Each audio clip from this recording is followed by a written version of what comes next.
Assalamualaikum warahmatullahi wabarakatuh.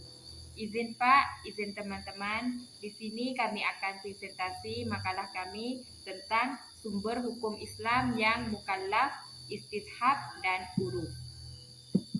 Baik, perkenalkan nama saya Nasihah Soho NIM 2531028. Dan di samping saya Perkenalkan, nama saya Fitri Fauzian dengan NIM 2531001. latar belakang hukum Islam merupakan sistem hukum yang bersumber dari wahyu Allah Subhanahu wa taala dan sunnah Rasulullah Shallallahu alaihi wasallam yang memiliki tujuan utama untuk mewujudkan kemaslahatan umat manusia di dunia dan akhirat. Dalam perkembangan hukum Islam, para ulama telah mengidentifikasi berbagai sumber hukum yang menjadi dasar dalam menetapkan hukum suatu permasalahan. Sumber-sumber hukum tersebut terbagi menjadi dua kategori besar, yaitu sumber hukum yang disepakati seperti Al-Quran, Sunnah, Ijma', dan Qiyas, serta sumber hukum yang diperselisihkan di antara istishab, ihtisan, maslahah, mursalah, dan uruf. Apa itu sumber hukum mukallaf? Definisi dasar.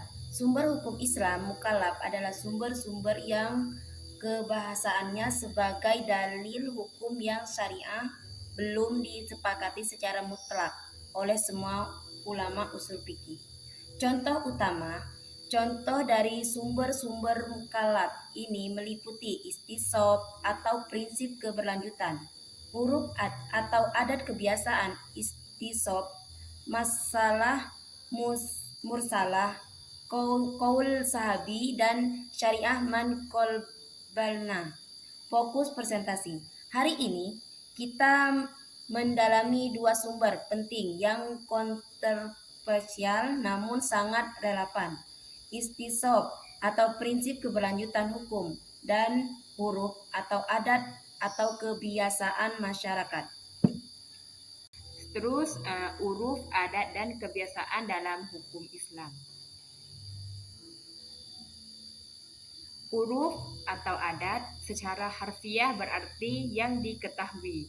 Dalam konteks usul fikih, uruf merujuk pada kebiasaan yang berulang, baik perkataan maupun perbuatan, yang telah mengakar dan diterima oleh sesuatu masyarakat, yang kemudian dijadikan pertimbangan dalam penetapan hukum fikih selama tidak bertentangan dengan syariat. Terus contoh adat yang diakui. Praktek-praktek sosial seperti tradisi halal bihalal di Indonesia atau kebiasaan pembayaran denda oleh keluarga pihak laki-laki dalam kasus pembunuhan tak sengaja. Pembagian uruf itu terbagi kepada dua. Satu, uruf al-sahih, kebiasaan yang walid dan sejalan dengan syariat. Dan yang kedua, uruf al-fasid, kebiasaan yang batal dan bertentangan dengan nas atau prinsip dasar syariat. Terus syarat kritis penerimaan dan batasan uruf terbagi kepada 4. Yang pertama, harus umum dan merata. Kebiasaan tersebut harus berlaku secara umum atau merata di kalangan masyarakat tempat hukum diterapkan dan telah berlangsung pada saat transaksi hukum atau peristiwa terjadi. Yang kedua, tidak bertentangan dengan nas syar'i. Syarat terpenting adalah uruf tersebut tidak boleh bertentangan secara langsung dengan dalil-dalil syar'i yang qad'i pasti dari Al-Quran maupun Sunnah. Yang ketiga, tidak menggugurkan hukum syariat.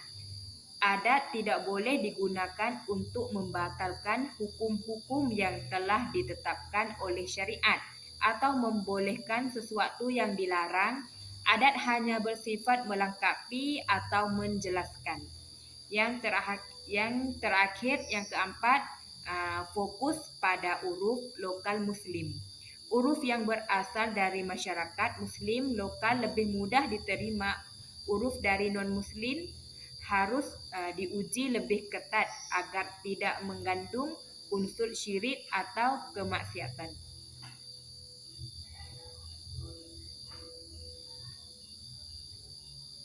Seterusnya, contoh penerapan istisab dan uruf dalam konteks moden.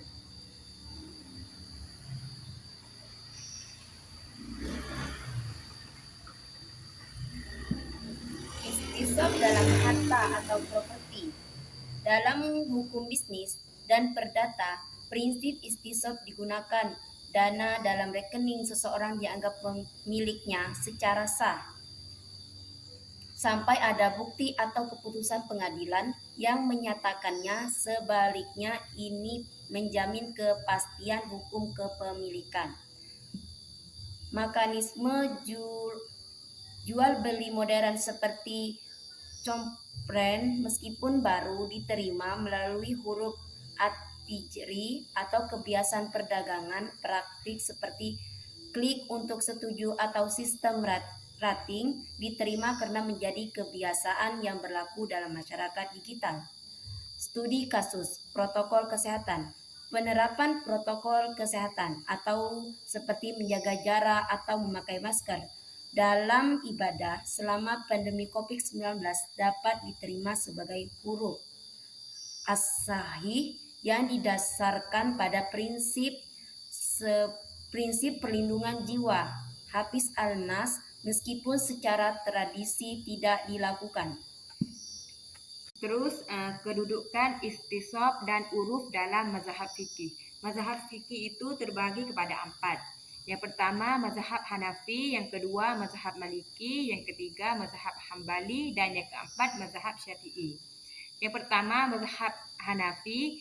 Mazhab ini terkenal dengan penggunaan dalil rasional seperti istihsan, preferensi hukum, dan sangat memperhatikan uruf, bahkan menjadikannya dasar dalam banyak masalah muamalat. Mereka cenderung lebih ketat dalam penggunaan istisab.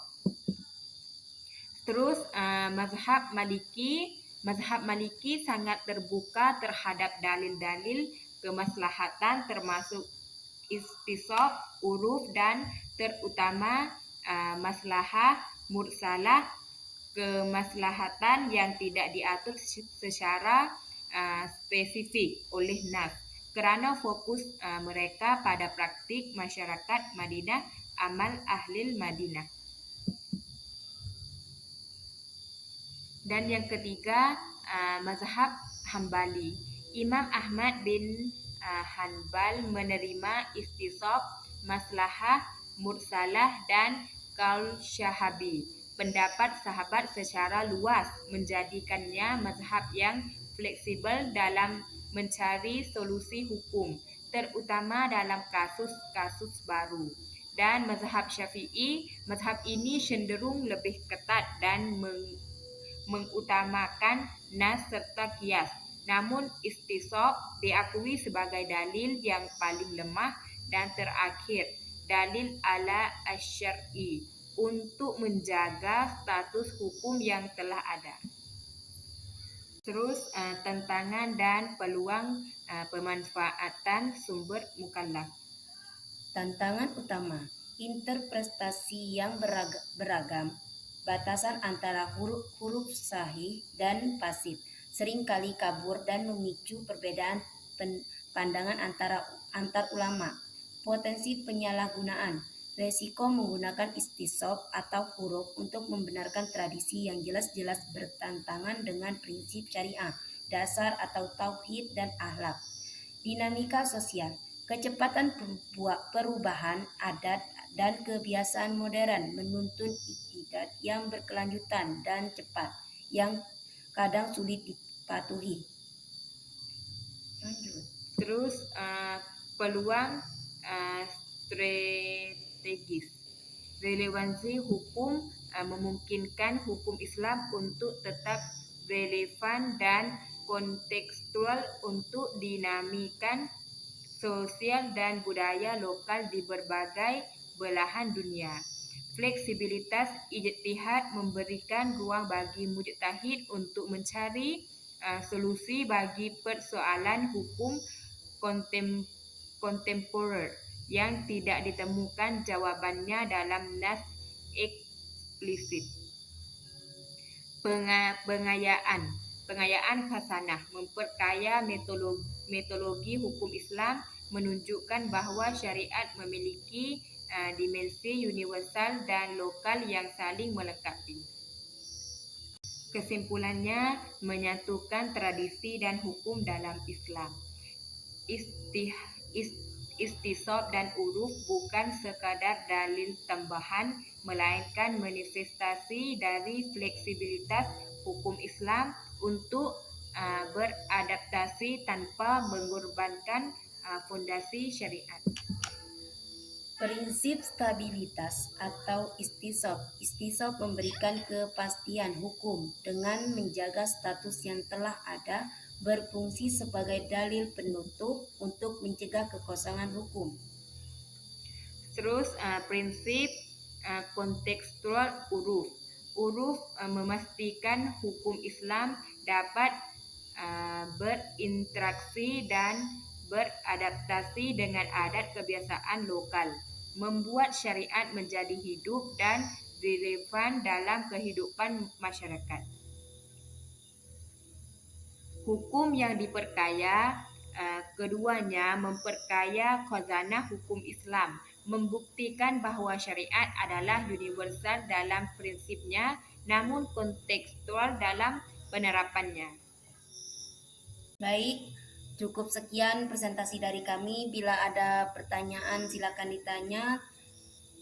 Bila ada salah kami mohon maaf, kepada Allah kami mohon ampun, dan terima kasih untuk kalian yang telah bersedia untuk menonton ataupun menerima presentasi dari kami. Kami ucapkan wassalamualaikum warahmatullahi wabarakatuh.